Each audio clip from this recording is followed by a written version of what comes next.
ఎత్తివేయడానికి ఒక పెద్ద ఎత్తుగడ జరుగుతోంది. అదే జగన్ మీదనో లేకపోతే మిగతా వైఎస్ఆర్ కాంగ్రెస్ పార్టీ నాయకుల మీద కేసులనేమో పెట్టడానికి సిద్ధపడుతున్నారు. విజయసాయిరెడ్డినో మిథున్ రెడ్డినో ఏడిపించడానికి సిద్ధపడుతున్నారు.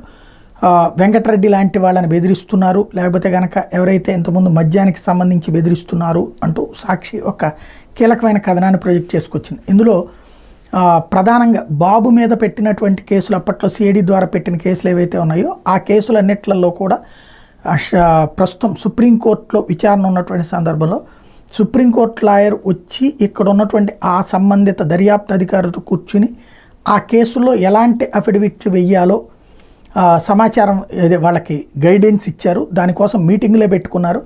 ఒకరోజు రెండో రోజు కూడా మీటింగ్ పెట్టుకున్నారు. తద్వారా ఆ కేసులన్నీ విత్డ్రా చేసుకునేటటువంటి దిశగా, లేదంటే ఆ కేసుల్లో తప్పుడు వాంగ్మూలం ఇచ్చామని చెప్పేసి సదరు అంటే ఇప్పుడు ఫర్ ఎగ్జాంపుల్ సిఐడి వాళ్ళే అప్పుడు మాకు వచ్చింది తప్పుడు ఇన్ఫర్మేషను, అట్లాగే ఎవరైతే కంప్లైంట్ పెట్టుంటారు వాళ్ళు చెప్పింది ఒకటి అర్థం చేసుకుంది ఒకటి అన్నటువంటి కోణంలో దాన్ని తీసుకెళ్ళి పెట్టడానికి సిద్ధపడుతున్నారు అన్నటువంటి కథనాన్ని సాక్షి హైలైట్ చేసింది. అంటే చంద్రబాబు మీద కేసులు విత్డ్రాయల్కి జగన్ టీం మీద కేసులు పెట్టడానికి సిద్ధపడుతున్నారు. ఒకవేళ అదే జరిగితే వీళ్ళు సుప్రీంకోర్టును సిబిఐ విచారణ కోరతారు సహజంగా. ఎందుకంటే కేసుల జోలికి పోకూడదు, కేసులది కోర్టులో నడుస్తూ ఉండాలి. కానీ చంద్రబాబు మీద పెట్టిన కేసుల్ని ఈ ప్రభుత్వం ఉపసంహరించుకుంటే ఇదిగో ఈ ప్రభుత్వం ఇన్ఫ్లుయెన్స్. ఇప్పుడు జగన్ మీద ఏమన్నారు, బెయిల్ రద్దు చేయమని రఘురామకృష్ణరాజు ఏ పాయింట్తో వెళ్ళాడు, తను సీఎంగా ఉన్నాడు కాబట్టి కేసులు తారుమారు చేస్తాడు అన్నట్టు. రేపు అదే పాయింట్తో ఇటు కూడా వెళ్ళేటటువంటి అవకాశం ఉంటుంది కదా. కాబట్టి ఏం జరుగుతుందో చూడాలి.